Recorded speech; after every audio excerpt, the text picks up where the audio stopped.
Bonjour chères Ivoiriennes, bonjour chers Ivoiriens. Vous êtes avec le président Théophile Sekowaza au rendez-vous de la 4e voie, la voie des sans-voix. Votre organisation citoyenne qui se donne pour mission de dire haut ce que les uns et les autres pensent réellement bas. Votre organisation pour dénoncer, pour critiquer et pour proposer. Aujourd'hui, nous voulons vraiment nous attarder sur un phénomène, celui du ramassage des ordures ménagères. Lorsque chaque Ivoirien, chaque Ivoirienne qui paye sa facture d'électricité, vous regardez que sur la facture d'électricité, vous avez une ligne qui est une taxe pour le ramassage des ordures ménagères, qui va à 2500 francs, à 2000 francs pour certains.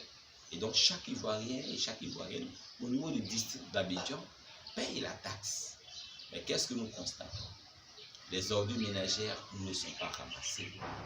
Nous sommes souvent obligés de payer des jeunes gens qui ont des tricycles qui passent à l'intérieur des quartiers, des sous-quartiers pour ramasser les ordures ménagères. Il y a certains quartiers d'Abidjan où il n'y a même pas ce système de tricycles. Les sociétés créées ou qui fonctionnent, qui sont des sociétés privées, qui ramassent les ordures ménagères, cela n'est pas fait. Donc le citoyen et la citoyenne est obligé de payer à 2 reprises le ramassage des ordures ménagères. Ça, ce n'est pas juste, ce n'est pas normal, il faut que cela s'arrête. Il faut que ceux qui sont appelés à ramasser les ordures, les ramassent effectivement. Nous voulons aller à un deuxième niveau dans le système de ramassage des ordures. Nous remarquons qu'il y a des points de dépôt aux abords des grandes artères, à Yopougon, à Cocody, à Williamsville.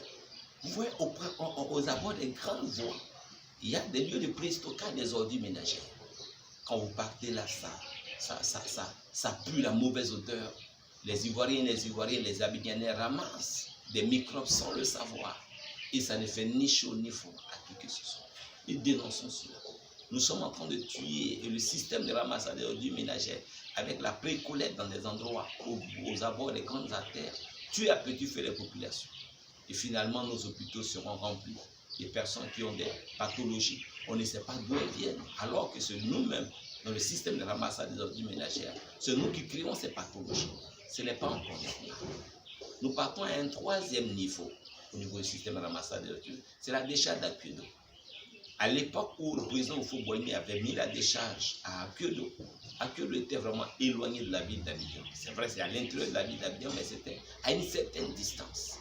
Le niveau de la population autour d'Akiedo, le niveau de la population était assez bas. 10 années sont passées, 15 années sont passées, 20 années sont passées, 30 années sont passées, 40 années sont passées. Toujours à Akiedo. La Côte d'Ivoire, l'État de Côte d'Ivoire n'a pas pu offrir encore à la Côte d'Ivoire une autre décharge. On se retrouve avec une décharge à l'intérieur de la ville d'Abidjan. Aujourd'hui, là où la décharge est située, tous les alentours de la décharge sont habités. Voici encore un autre problème de santé publique.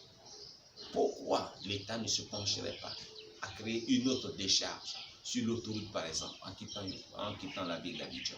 Pourquoi ne pas créer une décharge en allant du côté d'Agoville, dans la forêt de Yapo? Pourquoi ne pas créer une décharge en partant sur la forêt d'Alépé? Il y a plusieurs sorties de la ville d'Abidjan où on pourrait transférer la décharge. Mais la décharge est maintenue, je pourrais même dire abusivement, à l'intérieur de la ville d'Abidjan. Et ça crée un problème de santé sociale. Personne pour réagir. Les Ivoiriens et les Ivoiriennes en parlent, mais les autorités d'hier, d'aujourd'hui et certainement celles de demain, personne ne prend le problème à bras le corps. Nous dénonçons cela. Nous dénonçons cela parce que déjà, le système de ramassage des ordures ménagères montre l'état de notre système de santé publique. Et donc, il est important, chers porteurs de voix, chers sans-voix, que chacun de nous puisse donner de la voix là où tu es, pour que cette situation soit réglée. Ce n'est pas une affaire de moyens, puisque nous payons déjà pour ça. Donc, 1, l'État nous fait payer 2 fois en réalité. 2, l'État nous empoisonne. Le système de ramassage des ordures, l'État nous empoisonne dans nos quartiers, dans nos sous-quartiers. Et sur le plan national, nous avons encore un problème encore plus grave. Nous disons que ce n'est pas normal. Parce que ceux qui tombent malades, c'est le citoyen lambda, c'est le sans-voix, C'est celui qui ne peut pas parler. Il ne sait pas où se plaindre. Tellement préoccupé par le pain quotidien qu'il ne peut pas se plaindre. Cela n'est pas normal. Alors nous voulons interpeller encore une fois de plus l'État du Côte d'Ivoire. Nous voulons interpeller le ministère de la Santé publique. Nous voulons interpeller le ministère de la Ville.